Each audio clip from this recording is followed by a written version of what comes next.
esportsbets.com, the service where gamers will bet real money on virtual events. Only here, the best odds and widest coverage of games from Dota 2 to Hearthstone.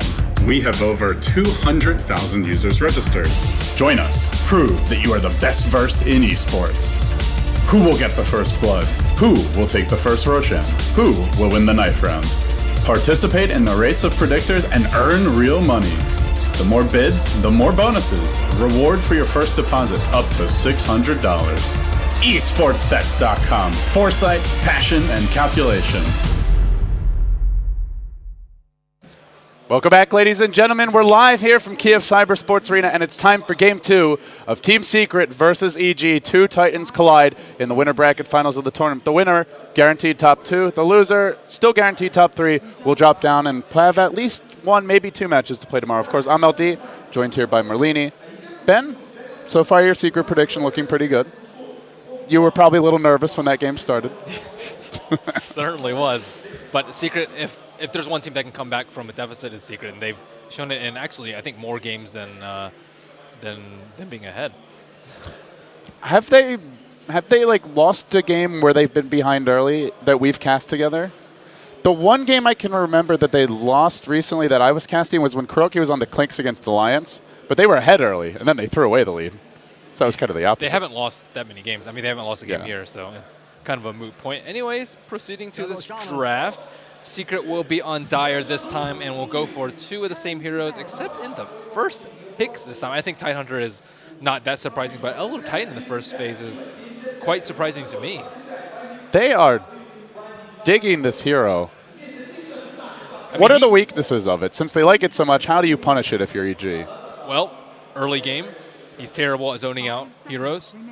He requires a lot of levels, so I think maybe they aggro try into him, much like IAP did, and then just destroy him in lane to the point where he can't really get any items. But it seems like once Elder Titan gets his Fort Staff, or rather once Big Daddy gets his Fort Staff on the Elder Titan, he doesn't really die. And that's a lot of where your income is as a support, is just passive income and not losing gold from dying. So I think if they can prevent him from getting that Force Staff, or at least delay it until 20 minutes or so, then they can actually kill him over and over. Also, they didn't really invade the jungle. They were having pretty good trade-offs with the Sand King in their safe lane, as well as other people farming, but Keeper Light was one of the best stackers and pullers. So basically what we saw IAP do versus Secret, they went aggressive at level 1. They got a little bit lucky with the fissure that pushed him in the trees, for those who watched that game, but they kept the pressure up. They didn't let him farm at all. They took the tower down early. Yep. They punished his lack of laning presence heavily. And then once you take down their early tower in their safe lane, then he can't really farm the jungle. So I think you can invade that territory, play very aggressive heroes such as like Sand King perhaps, and I mean, Elder Titan does not do that much until Natural Order is level 3 or level 4. But other than that, what are his weaknesses? I mean, doesn't have too much because he doesn't really do that much on his own. It's really him about synergizing with other heroes. So a poor draft can also be his downfall. Yeah, and well, the Keeper of the Light was his partner last time around. Curious to see what they'll run with him again. Something that Cinder was bringing up, and we sort of were bouncing around the panel, was, is this Tidehunter maybe ban-worthy? I think we were leaning towards like oh no, it was actually you who were saying that, right? That maybe ban flies Tide, but they don't do it. They ban out the Brew instead, which is interesting to me because I felt like the Tide was a much bigger problem to them that game overall. The Brew was a pretty big deal too, though. He won them a couple of early fights that they shouldn't have won, and he was just impossible to kill too. I mean, I feel like both of them were pretty big. Maybe it's more about denying the combo than which one you ban. Mm-hmm. Kind of hard to win a team fight at that point. I was thinking about maybe a Universe Void. We're not seeing it yet. It's also not banned out by Secret. EG will remove the Magnus and Enigma, so they do still ban out more basically Wombo combo lineups. There's still a few heroes along those lines left, but the majority have been removed from the field of play, and Secret take off the Lycan. We saw that used very effectively by EG versus Na'Vi yesterday. That Lycan was out of control. What's EG going to go for? I think the first phase Shadow Shaman pick, who has been seen, I think, absolutely zero, the Starladder. And he's hardly been seen since TI. Yeah, he wasn't nerfed that badly. It was, what, a little, like 10-second cooldown on his ultimate, and then something else that I thought was relatively minor. I think Shackle got nerfed a little bit. Shackle mana cost actually got increased by a little bit at level the early levels, but still, it's not that big of a nerf. Not to the point where he is just completely taken out of the table. And I think this next pick is pretty good by Team Secret, going for the Death Prophet. Evil Geniuses will find it very difficult to transition to a push strat when they don't have one for Arteezy. And of course, his Razor was banned first phase, so now that does open up the question of what will Mr. Arteezy play. Shadow Fiend, Omni Knight. We saw the Ember. That was not a very crisp Ember, to put it mildly. And it's the second time that Arteezy's Ember has just not looked strong here at Starladder. I don't know if it's bad mojo or what, but it's good for these heroes, I feel like. Yeah. I don't know if they have any confidence left in it at this point, though. They shouldn't be shaken by it. A loss of confidence is a start to your team performing bad in a long stretch, and I think EG has held their composure. So one question I have, I agree, and is this an offlane ogre, do you think, for Universe, or is this a support? Not sure. I am not sure at all for that one. I'm trying to think of any offlaner that can duel as a good pusher for them. And I can't really think of any that they've run besides THD, which was banned out in the first phase. Very important. And they could potentially try and aggro try and put him on a hero like Pugna, or someone who pushes down towers very early, maybe even like a Leshrac or something like that. But I also don't think that's a possibility, which leads me to believe that probably it's going to be Ogre, just so they can fill their other roles with a pusher hero for Fear. And do you think it's a Pugna? I mean, it's out there. This used to be like the Vici Gaming Classic. Dragon Knight mid, Pugna safe lane. Maybe Necrolite. Necro Abba, maybe. I feel like it's going to be one of those, though, just because EG is so comfortable with running it, and they've won games very convincingly with it, too. It hasn't really been shaky in the times that they executed a Dragon Knight plus, a couple other sustained heroes push strat. But at the same time, they are liking that Jakiro, which I feel is very crucial to that. Yeah, and while the Ogre might be a bruiser in team fights, he does not directly accelerate your push at all, really. Well, indirectly a bit with Bloodlust. But Secret work on their fourth pick. Now they go for Avenge. Ooh, that's aggressive. So they get a very different kind of support. We've seen pretty passive ones this series, the Keeper of the Light and the Elder Titan, but this gives them some additional lockdown and helps make up for the absence of the Brewmaster in some ways, and it gives them minus armor. That, combined with the Elder Titan, is going to make this Death Prophet extremely scary in team fights. Yeah, that is actually a very good point. And I mean, and Gush, too. A lot of minus armor. The Lich. Okay.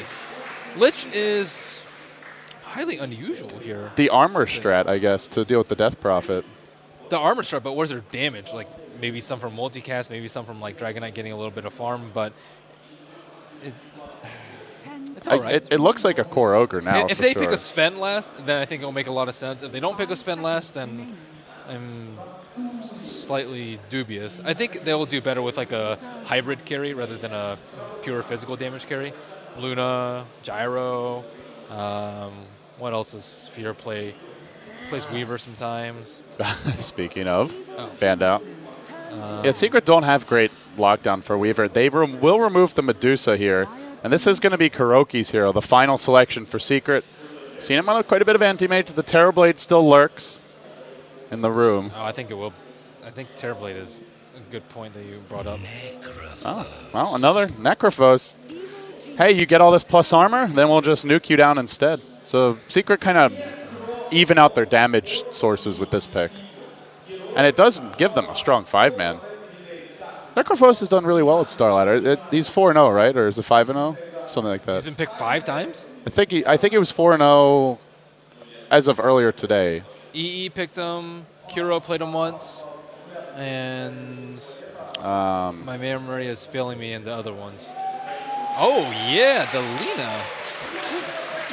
That's some burst. That is a nice magic burst. This is a twist to the strat that we haven't seen. They're going for the just team nukers, I guess. It's a Fear Lina, carry Lina. Is that a mid Lina? Our safe lane Dragon Knight, you think?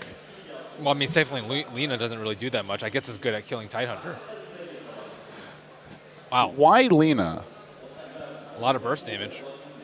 At killing Necrophos, you just like straight kill her in a Dragon Knight stun, which is really important for them. At the same time, she's like a decent BKB carrier as opposed to someone like Lion who won't be able to farm that much. And she also proceeds with some right clicks later in the game. I don't know. I think she's underrated. I would be, if you told me that I'm going to see her in a core role at Starladder, I'd be like, that's, I'll take the odds on that one. But EG continues to bust out like at least 1 or 2 unusual picks pretty much every game this tournament, and with that, they trail 0-1 in the best of 3.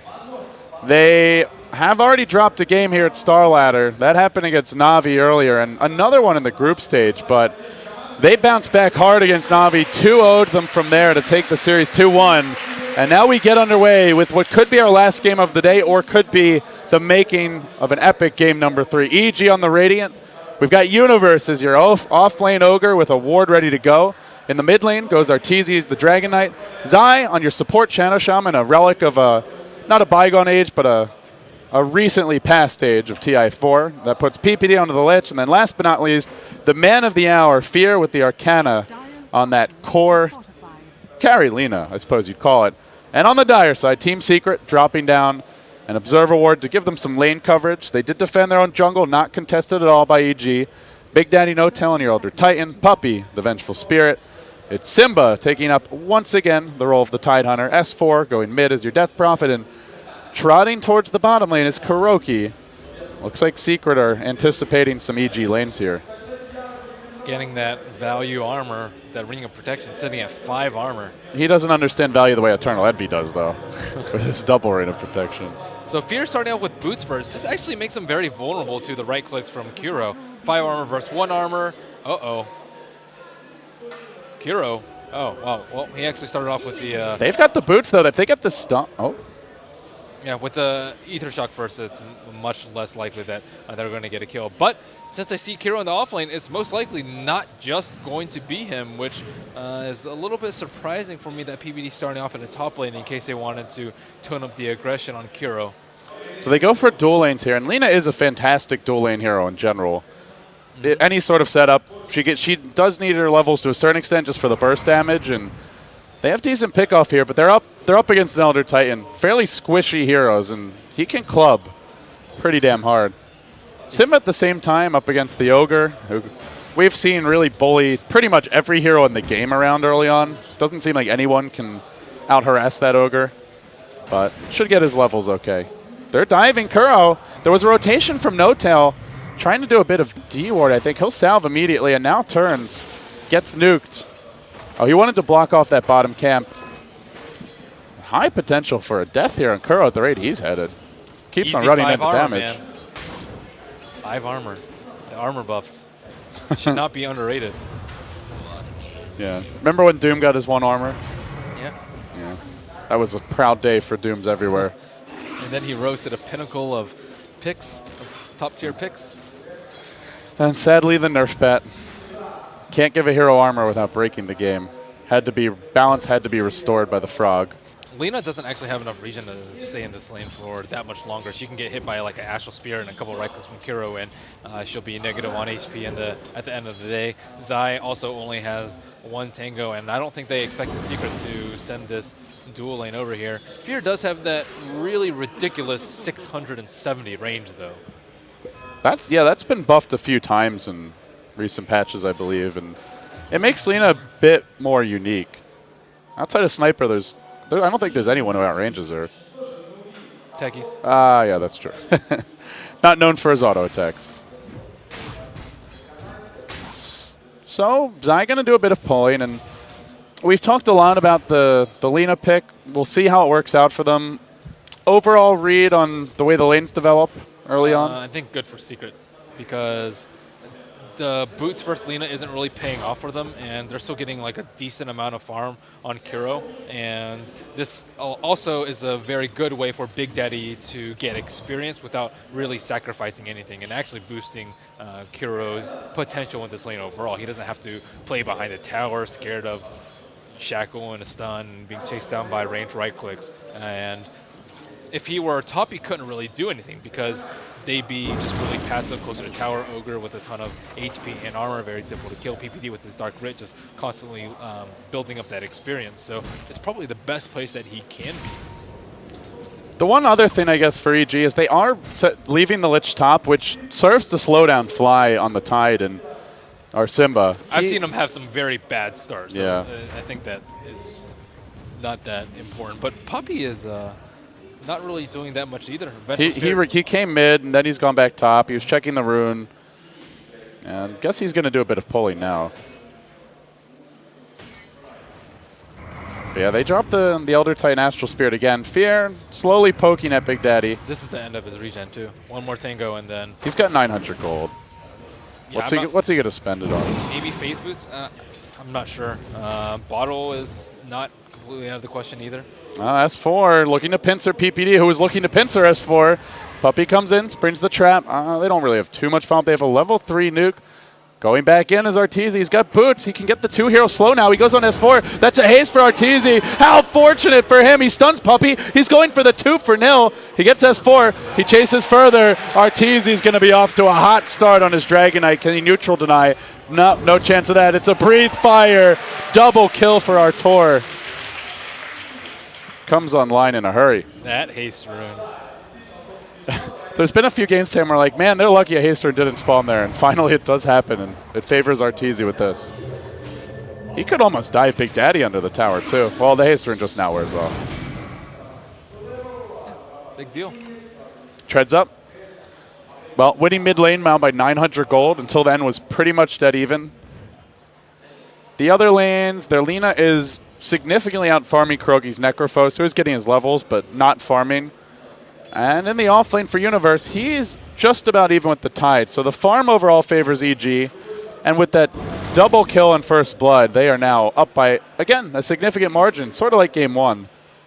Close to 2k gold, over 1k experience. I'm still trying to figure out why this Vengeful was picked. The Midas armor is nice and all, and the defensive capability is nice, but the way Vengeful Spirit is played is usually just hyper-aggressive in the early game. Oh, Kiro. That is a very dead Necrophos. Zai sat here for maybe 2-3 minutes. Worth it. Yeah. PPD comes bottom. Fear's level 6 comes online soon, and this is where you start looking at HP pools for Team Secret. Puppy sitting at 530 HP. Secret or S4 in mid. Being run down by Arteezy, almost enough to finish him off. That poison not fatal. We'll TP out. Yeah, he was close to dying. But yeah, Big Daddy 720, your Death Prophet 750. A lot of these heroes can be just one comboed, and certainly any +1 will be a kill. Plus, Universe is about to get multicast. We could see some explosive nukage from EG. And look at Arteezy in this mid lane. He is just playing with no fear of anything, with impunity, and I don't really think they can punish him. Puppy still doesn't have boots. Oh, Dragon Tail gets it off first. He's quicker on the draw. The backup comes in now from the Lich. They get that first kill, but Arteezy will end up giving up his life. PPD got the last hit. Now he's trapped in the river. He tries to send his illusions around in circles. Maybe he can deny to Roshan. He's going to try for it. Rosh, help me. Save me. No, he just claps. Another big rotation from Fly. He has just been salvaging Secret's early game. Yeah, right place, right time, and just goes back to stacking now. And they will rotate Kuroki back to the top lane. The offlane experiment really didn't work out particularly well in the end. But he'll catch up here top. They had that Observer Ward on bottom, which scouted out other Titan pulling the camp, which means that he was completely left alone. And even if he weren't alone, it's still not an easy save from him. He has to have enough mana for both the Astral Spirit and the Stomp, most likely, in order to save Kiro. And Kiro is... They are preying on this Necrophos. Now they're going to dive him top, it looks like. Arteezy is just fencing around in between the towers, fishing for an opening. Dire Vision is not there. The creep wave is going to come. Arteezy backs off. He's going to give it one more wave. They can tell that he's there because he has the Heartstopper aura on him. So he knows he's around the area, just can't figure out exactly where. Yeah, but Arteezy didn't show himself. Well, now, I mean, obviously now he has. Puppy, no boots. PPD is coming in. He's got the Chain, or not the Shade Frost, the Frost Blast ready to go. They'll turn on to Simba's Ravage. Oh, do they really want to go on the Tidehunter? Multicast could do it. No, turns with the Ravage, gets it off. Simba low. One more auto tag would do it. From the backside comes S4. Necrophos ult secures the kill. Will also give Kuroki some nice regen. His Universe now has to turn and run. Again, EG with a fast start, but this time, oh, Universe barely making his way out. At Secret, I mean, this time it's a quick turnaround. All 3 of EG's cores on top of the farm charts, but after that fight, what was nearly a 3K gold lead is now back down to barely anything. Man, that is a painful 60-second respawn for Arteezy. Especially after the start he had. Yeah. He was 2-0-0, and now he's 2-2-2. Maybe praying a little bit too much for that multicast from Universe. With a multicast, it's an easy kill. No Ravage and no follow-up. So that's the risk you take. yeah, that is the risk you take. And, I mean, they can't really complain about luck after that haste rune. Yeah, fair point. Ravage is down now. Exorcism's down. There's going to be like a 1-minute window for EG to... I don't know if they can do anything big, but maybe at least go for a small smoke gank, try and make some sort of play. It's very difficult, though, without Dragon Knight Ultimate. Like, their easiest way to start off a fight is like Lich Nova, or the Fire Blast from the Ogre Magi, and those just aren't great ranged, or great enough range spells to lead off with a smoke during the daytime. They need like a Blink Initiate or Dragon Knight, who's a very tanky hero who can't afford to be up in the front. Secret do such a good job of getting this Elder Titan levels and farm. Even after, sometimes like some games he's had slower starts than this. Big Daddy is already level 7. We're 9.5 minutes in. He's even with the Ogre Magi and the offlane for EG, and he's almost up there with every single core in this game. That's a really quick start for what's supposed to be a 4-position Elder Titan. It comes at the cost of Puppy, sure, who's level 3, but... Well, can EG's 2 level 6 supports make up for it? So far, we haven't seen the wards drop. We haven't seen a Chain Frost. They may smoke top as Universe retreats out. They really want to go on Kuro. Puppy and S4 are somewhat in the neighborhood. No, they're not going to smoke in the end. They just chill. Arteezy hasn't really been able to capitalize after that early game lead. He's actually fallen behind Death Prophet in terms of net worth, not really making too much headway on that mid tower too, but he has been much more involved than he was as a Death Prophet in the last game. These creeps are being pulled around in circles. Kroki trying to keep the creep equilibrium back. He knows he's the main focus for EG right now, the most out on his own, and the hero that you really want to shut down early so that this Lina and Ogre duo can continue to just burst him down in the mid game. We're building towards an Aghanim Scepter in Universe, and now the smoke will come. They're going to wrap around towards mid. Arteezy, oh, they're in perfect position to reveal it. Puppy's up on the high ground. The ping comes out from PPD, and then they just back off. They don't get the jump in the end. That could have been big, but Puppy was so prepared for it. He just lurks on the high ground here. They still go in, looking for the stomp on Arteezy, only get it on Fear, and they leave the Dragon Knight in the front lines with Frost Armor already on him. Continues his siege. This tower nearly dead. Now they go in with a Wave of Terror. The Frost Blast will deter any future aggression, but they get the tower deny mid. Still, EG at least getting something off the map. And Zai will drop wards bottom at the meantime. They don't really have that much sustain on EG too. Sure, they have like a lot of armor and a little bit of regen from Dragon's Blood, but the constant spam from the Elder Titan is proving to be actually quite a problem for them. Like if they run in, they just get Death Pulse and Reaper. So they kind of need a mech before they make a move like that, or even a pipe. Yeah, and who's going to build it, honestly? Ogre's going for an Aghanim Scepter. Arteezy is building a BKB, and Yerlina's got a Blink, so they won't have one for a long time. Lich, I don't think has anything except boots. They just have to catch Secret off guard with this Blink Dagger, and if she can find some kills, it'll pay off. If not, I don't really think the Lina pick was worth it in the end. Yeah, it does not scale that great in the late game unless you get farm. And you generally want to farm heroes with Laguna Blade, not creeps. It's just a lot of pressure to burst down the Necrophos, and Kiro going a very tanky build, very similar to EE's with the early Vit booster as well as the early power treads too. So he'll be sitting what, a little above 1200 HP, and they don't have any magic resistance on their side, and even with a full Lina combo and a DK combo, he still won't drop. Oh god, if they don't go top like right now, then they're going to be fighting into... Oh, they do go top right now. On to Big Daddy. Shackles are there. Chain Frost could be used. They might have to prevent him from running too far. They'll lob it from downtown. One more nuke from Zai, and kill secured. Yeah, good timing, because Ty just picked up his Blink. and has the TP ready to go. They don't have their wards for 20, though. Well, they don't have Exorcism on Secret. Yeah, it looks like S4 is just going to try and trade bottom, but it'll be slow trade. Slow trade on top, too. Arteezy will get the last hit. He's closing in on a BKB. It's a double blink pickup. Now they've got some great initiation. And so Secret have great counter initiate thanks to Simba. Both teams maneuvering towards that top lane. Big Daddy's here. He might be joined soon by Simba and Puppy as they head through the dire mid. Man, Puppy's played such a sacrificial lamb in a lot of the series today. He's still 14 minutes in, no boots, still buying the Obs wards. It seems to be the new Vogue strategy of having this 6 or 7 position support. It's a lot of teams. Pylite die. You have PPD on EG. It's worth it for that 4-step. I feel like that 4-step is just so crucial on Big Daddy, and I mean, he just uses it amazingly well. Yeah, having 2 supports with like 1,000 gold just doesn't really cut it a lot of the time, unless you get a medallion and go for a Roche, but that's a rare case in the case in between these 2 teams.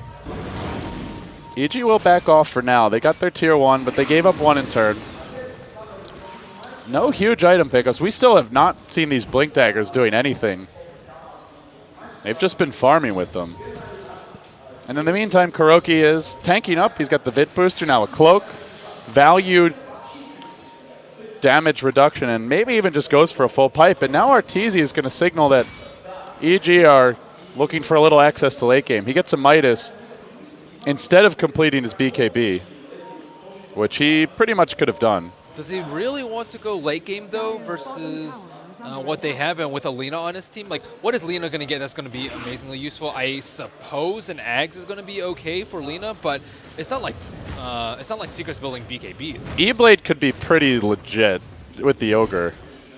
E-Blade could be legit, but that just leaves her a glass cannon at about 1,000 HP, maybe. Yeah. I wonder what the staff is. Could be Force, could be Scepter. No. Well, maybe they just don't think they can do enough now. That's true, but I guess the way the game developed might not be what they expected. Maybe they expected a lot more aggression with Dragon Knight taking towers, getting a couple kills, and then proceeding into sweeping down the T1s and T2s with Shadow Shaman wards, but that has not gone according to plan, and Secret has allowed Necrophos to recover quite smoothly back into the game. Another smoke. Again, it's just the Lich and the Ogre. Last time was a success, but this time Secret are closer together. And they spot out one mid. Kuroki is going to be huge bait if they try to jump him. Universe is having none of it. He heads back towards top. Kuroki retreats out mid, and instead he joins his team going bottom, maybe. They go into the Roche pit. They have Exorcism. They have the minus armor of a Gush, as well as the level 1 wave of Terror and Vengeance Aura. And it looks like this will not be scouted out whatsoever. Could just be a free Roche. And then you're looking at Necrophos, who has a Hood of Defiance, a Vit Booster, and an Aegis. Suddenly, Kuroki will be very tanky. Secret's just so smart at switching what they do. As soon as EG stops playing aggressively, or stops playing aggressively onto their side of the map, they switch gears and be like, okay, well, let's see if they gank onto like their side of the map a little bit past the river. They smoke, they wait behind them, they're like, okay, well, they're just going to go farm up. We're immediately going to transition to Roche and play as greedy as we can get away with reasonably safely. So we get our answer regarding Fear. He builds towards a Yule Scepter now. Arteezy probably going to go back and complete this BKB. And Universe nearly has his Scepter. So they're getting a few core items out, but Secret are the ones who seem to have just the crazy, crazy death ball push at some point. Or if they want, they could just farm towards the late game. With Elder Titan, Necrophos, and Death Prophet, you are scary. We already saw what Simba brings to the table as a late game Tidehunter. By the way, it's not just the one cloak on Kuroki. He's completed a hood, and Simba's picked up a cloak as well. Everyone on Secret very cognizant that they're up against, like, what is it, 80-90% magic damage for now? And just gearing to survive this stage of the game until they get their BKBs or the completed pipe or just raw HP to live through that burst. And Itemizing well. EG is building a lot of items, but they still don't have a couple solutions to two things. I think the Blink Tidehunter Ravage is going to prove to be a big problem without any BKBs in sight, just only for DK. And on top of that, they had to deal with the super fat Necrophos, maybe with like GG Multicast and a Veil, and as you said in E-Blade earlier, they can burst down Kuro, but that's kind of a moot point when he has Aegis. Yule Scepters are out. There's one on the Lina, and away we go. They also picked up one on the side of Secret for their Death Prophet. No surprises there, as S4 Hasted does charge in. They've got a lane ward down. They know what's lurking. They're going to find Fear out. Trapped up by S4. They've got a Ravage ready to go. Perfect timing from Simba. No hesitation at all. Instantly Zai will retreat. Man, that was a confident Ravage. Well, Lina could have actually Yule Sceptered herself. Maybe he didn't expect it. Yeah. And now they jump onto Zai, who's stuck a little bit too close to the tower. He's going to fall too. EG starting to crumble. They might even lose Arteezy mid. He got stomped. Puppey has backup in tow, though. Exorcism perhaps. No, don't know if they needed Dragon Tail. The Earth Splitter, maybe enough to bring him down. EG give up 3 picks, and that one's with a +30 death timer on it. Secret just hitting the kill switch. Can the Ogre Eggs bail them out? I mean, I feel like this item could bail out a lot of situations, but this one is getting a bit grim. I think it can if Secret's out of position, but at the same time, if anyone's out of position, Puppey can just swap it out, and then they have to wait for their burst again. And then on top of that, Hero or the Tidehunter is going to have a pipe soon, and that's just so much magic bursting. The double Yules that you mentioned earlier actually is something that S4 uses in his favor. No multicast. There you go. There's your secondary Fire Blast. That gets 1 kill on the Death Prophet. Kuro popped his pipe a little bit late, and they still match the Laguna Blade down 1. The Ogre is turning this for EG. Getting 2. They're looking for 3. Kuroki will have an Aegis, though. They'll pop it, and with Ogre out of mana, they may have to retreat. But they hold their tier 1. They dropped wards as well for this. Well, that could be a harbinger of things to come for EG. Finally getting to pump out that nuke damage. That's got to be satisfying for them. Ding, ding, ding, ding. I think plus that Laguna Blade. Yeah, you might have to start Reaper's... Oh, here, actually catching out. Big Daddy's going to feel some pain for this. He's extended far too much. And Fear is leveling up Fiery Soul, so he hits pretty hard with those auto attacks. Battle of the Yule Scepter. 3 in 1 game. Seriously. I feel like we're going to see one hero just juggled like the entire game almost at some point. Just constantly self-Yulesing, getting Yules by the opponents. Well, never know.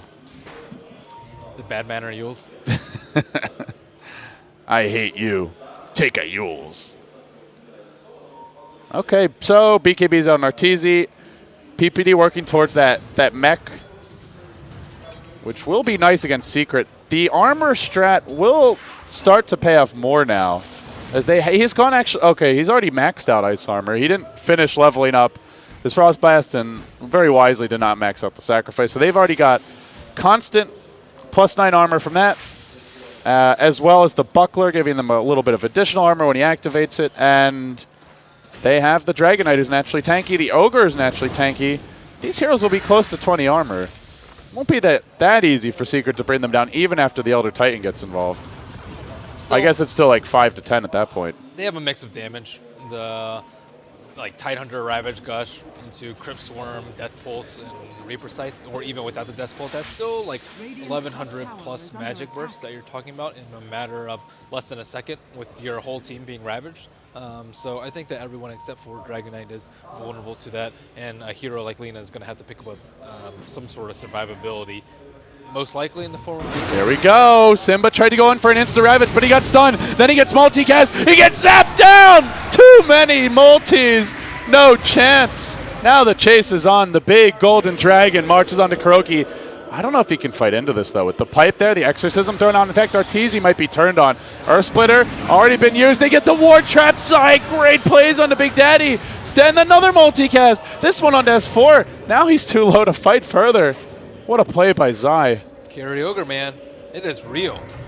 Big Daddy managed to live there, but still, yeah, this is... They may have to go BKBs to withstand this onslaught. Another death by Dragon Knight. after that start Arteezy had, I thought he might just go off, but Secret have done a good job of keeping him under control this game. From 2-0 to 2-4. But where the Dragon Knight falls, the real hero, the Ogre, emerges.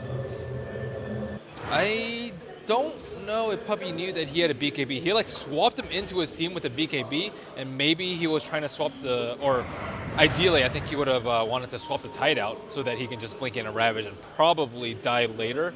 But Tide wasn't able to get his Ravage off that entire fight. Yeah, that instant Dragon Tail, then the multicast, then the unrefined Fire Blast for another multicast.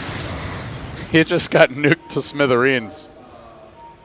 But you can't really count on that every fight. And that was also without the pipe being used preemptively on Simba. If you throw a pipe on him, he might just live through that. And get off the Ravage. Necrophos with 1350 HP and counting. What's he going to buy with the 300? Is it going to be a Bloodstone? Yes, it is. Yeah. Okay, not going for the Ags, not going for the BKB. They opt to skip a mech. They do already have the pipe. Well, let's see if Kuroki can farm up some charges for this. The Soul Booster is slightly more effective in just giving him raw HP. HP per gold, I guess, if you want to use that ratio. At the same time, he doesn't actually have any mana regen too. A lot of Necrophoses will go for second fight at some point because you do start running into mana issues in bigger fights, and it will alleviate that concern. But, I mean, Ags, buybacks just aren't as popular in this patch too. They're just very costly to your team. They have super long cooldowns too, so I think it was a much bigger deal when Spectre was at its peak, but now that Spectre's kind of off the table, Reaper's Sight with Ags upgrade, not as important. Yeah, it can be nice. It can be nice. And I think that the big thing is actually the plus 30 death timer where, yeah, you might not buy back, you're still dead a lot longer. And you're not farming during that time, you're not a threat, so that your opponents can play differently. That seems like probably the bigger change for Necrolite. Yeah, 30 seconds is a big deal, especially early game. I mean, sometimes it like more than doubles your death timer. Bloodstone nearly complete now on Kuroki. Secret can go approach just one of two ways. They can like smoke and threaten a Ravage gank, or they can smoke and go into the Roche Pit too. So we'll see which one they want to do. The last time they went to the Roche Pit just because EG was nowhere to be found and were playing very passively. It looks like EG might be gearing up for a smoke themselves. They're going to show fear in the mid lane. He's going to clear out this wave, and if they want to go Roche, they probably go right now. Dire Observer Ward's top. Nothing here to spot them out. They group up near Universe. No, they farm the jungle near Universe, and this means the Roche will fall too fast. It's only Zai getting in position, and that's a dead Roche. Aegis going to go to Kuroki again, I imagine. Yeah, he grabs it. At the same time, they pick up a Big Daddy Gem. I wonder if Necrophos might sacrifice himself in one of these fights. Like if everyone's taking a lot of damage, he's like Death Pulse and Bloodstones. Yeah. Martyr yourself to save the team. Yeah, I haven't seen it done before, but it could be cool. Eternal Envy did that one time on his Tinker. I don't know if you got to see that game. He was really far ahead. He got a Bloodstone when they were trying to break the base, and then he sacrificed himself to heal the whole team. And it kept their push going. It was like a free fountain trip for everyone. Then he bought back and rejoined the fight. It'd be nice if it healed me. Well, I think actually he instant respawned and rejoined the fight, but yeah. It's kind of cool. Yeah, it's a nice concept. I like the active ability on it. So, Arteezy, Double the rest of EG, Ags. just looking to dodge ganks. I mean, Ags shines on Lina against BKBs, but Secret's not going for the BKB. They're just going for magic mitigation. Yeah, the pipe is such a good pickup for Secret. It still does pure damage too on Lina, so we'll see. It's a lot of pure damage. 675. Pretty good. Pretty good. Yeah, that's about half of Death Prophet's health right now. It's gonna be the level 3 ult though. Right about now, that's about to be 950 pure damage. That with a multicast from Universe kills almost. I think it kills almost anyone in this game. Like Big Daddy has 1,000 health, 1,024. Puppy's actually a one-shot to this. This could be really good for EG. So they have to blow through the pipe too. Yeah. I mean, it does a lot of damage. If he casts on Necrophos, that's effectively what would be like 1,800 magic damage to him. Yeah, and he's also got an Aegis, which will be useful for Kuroki right now. Courier coming in. Armlet picked up. EG are still slowly farming their Dragon Knight, but Arteezy's not having that potent start he began the game with. Gold lead hovering around 2,000. EG with a slight kill lead.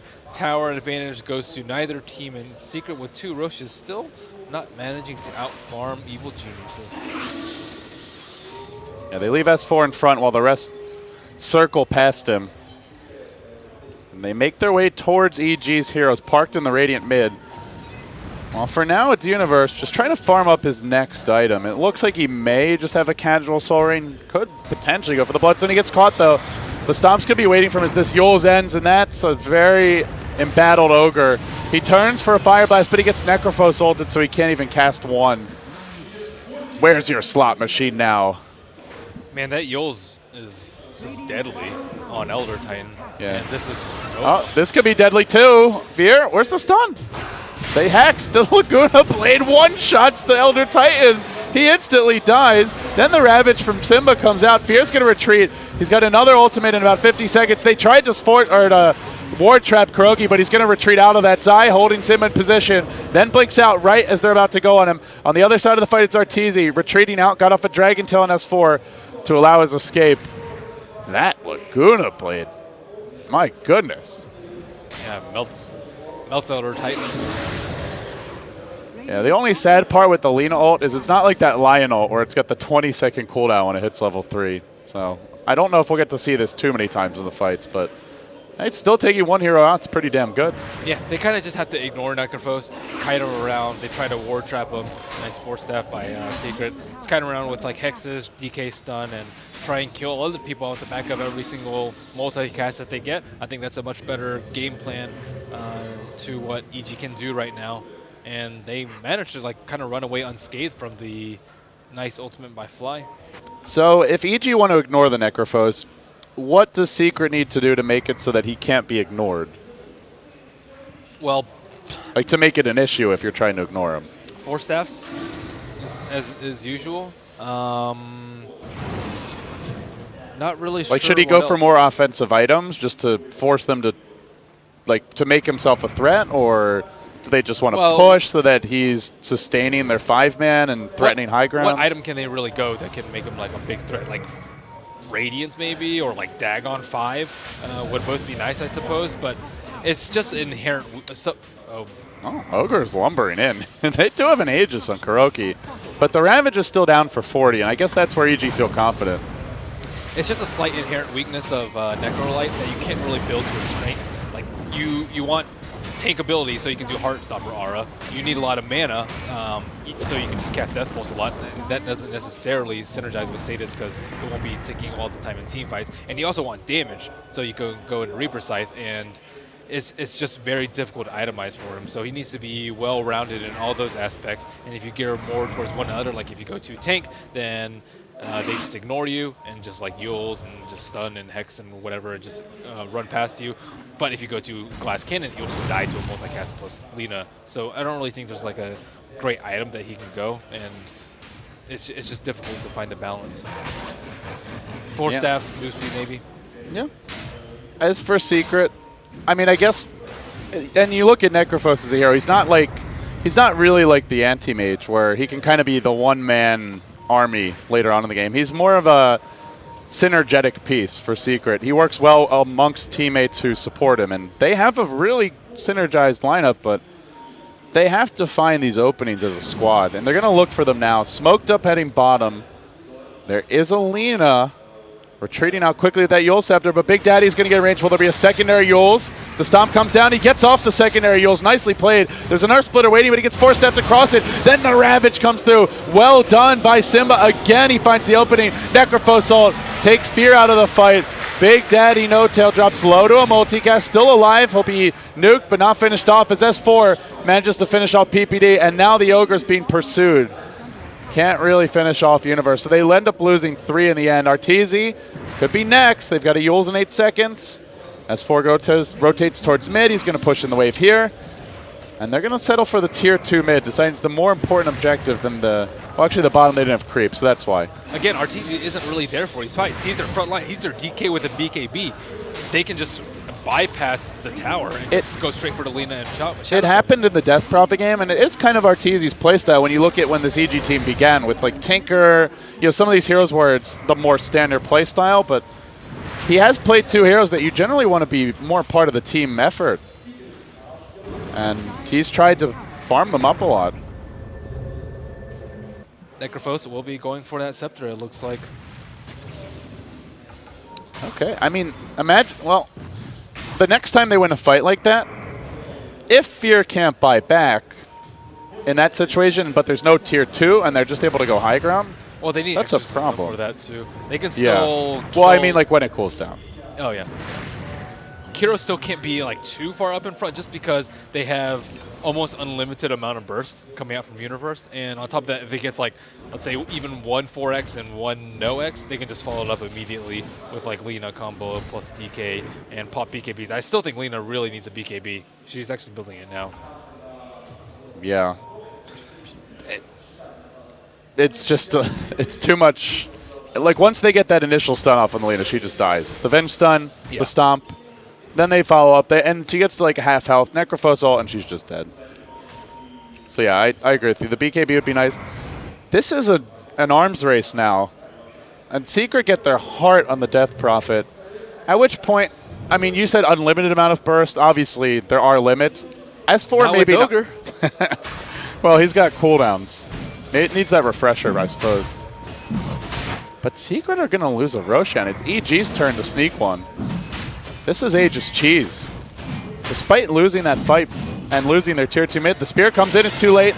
Aegis already claimed, Cheese picked up, quickly snapped up. Aegis onto the the Lina, but they're going to engage anyway. Swap was there, insta Laguna Blade onto Kuroki. Remember, he doesn't have an Aegis this time. He's chain stun, he's focused. They may lose their Necrolate. No, the pipe keeps him alive. He still survives. Down to 50 HP, finally will fall.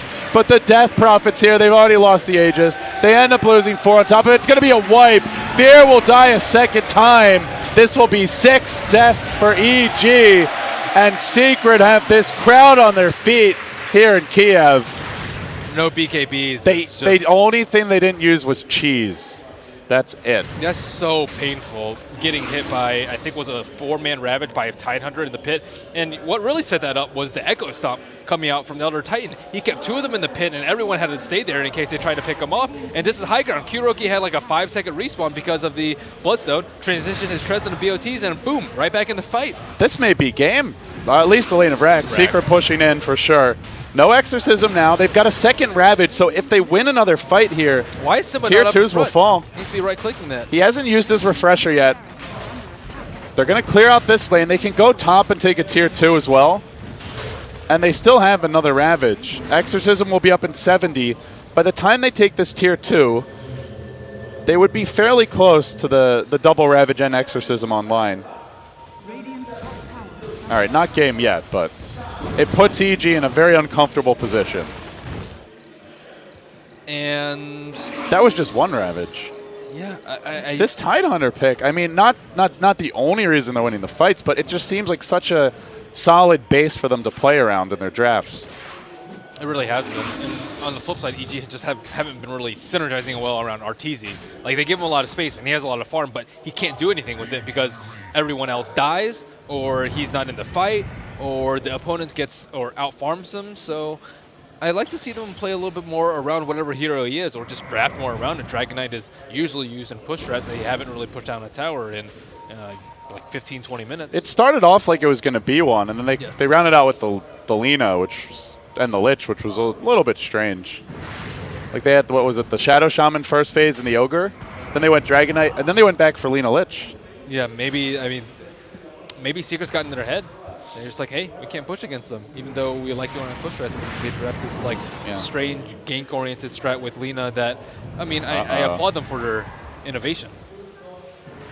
Yeah, that Razor twin-headed dragon ban seems like such a annoying thing for EG to deal with. I know just talking to Arteezy on day 1 before they actually were, I think it was after their first game, he just kept on going on about how they just think Razor is so broken on EG, and if it's ever in the pool, they will always pick it more or less. But with it out of the pool, and then with the Death Prophet taken by S4, he's out of his standard pool of heroes. I mean, obviously we know he can play others, but as of late, he just hasn't been seen on Well, them. if they wanted a Death Prophet, they could have just taken a first phase. Yeah. I don't really see what's wrong with like an Ogre Death Prophet lead-in. After last game, I guess it didn't work, so. Okay, Maybe. BKB out for Lena. This could be the turning point for them. It better be now. They're up against Double Ravage. That's 2 BKBs and a cheese. Big Daddy just fishing for these safe initiations on his Elder Titan. As PPD gets out of the base, he's going to ward and probably going to be immediately dewarded. Yeah, 1 club from Big Daddy. We'll end that. Do they back off here? Yeah, they're going to retreat. They'll let Kuroki push in the bottom lane. It seems Secret want to get all 3 lanes pushed in at the very least before they try to go for a high ground breach. Or save up for the Ags on Necropost.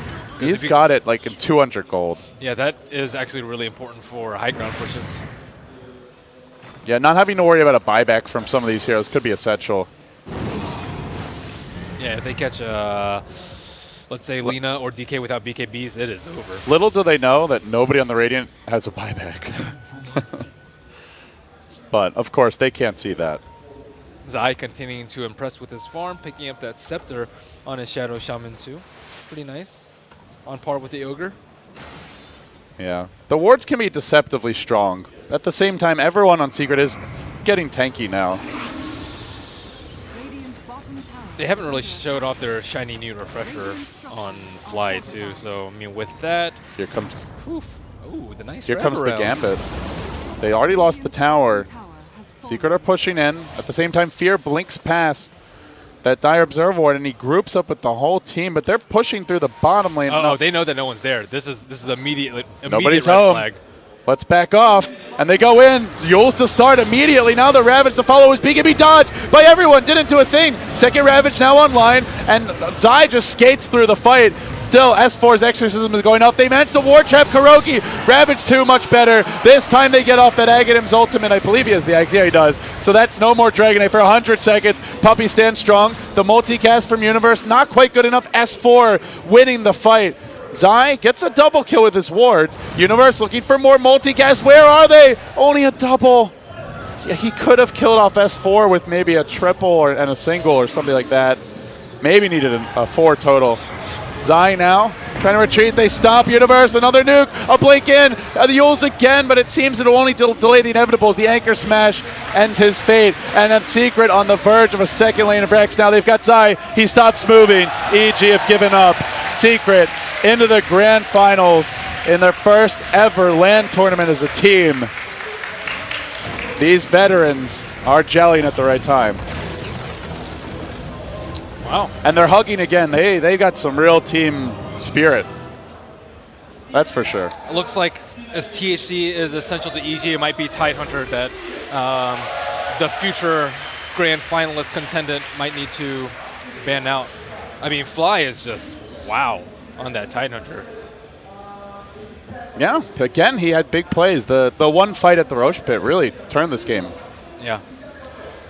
Well, with that said, Secret gets to relax tomorrow. They watch 2 best-of-3s, the lower bracket small final, then the lower bracket final, where EG will be waiting, and then they have a 1-game advantage for the grand final.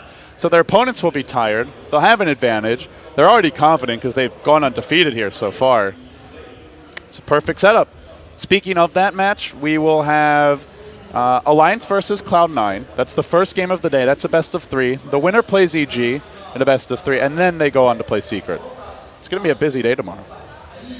Secret should be on the left side of this visual.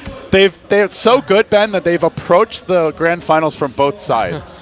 They came in from the winner's bracket, and that hasn't been updated, and then they're already there from the lower bracket. PPD, back to the drawing board. I would say that I wouldn't say they didn't draft well. It was just like an average draft for them. And yeah, out of the box is normally nice, but Lena didn't seem to mesh in well with them at all. No real good push to synergize with the DK, and just a motley crew of nothingness. Nothingness.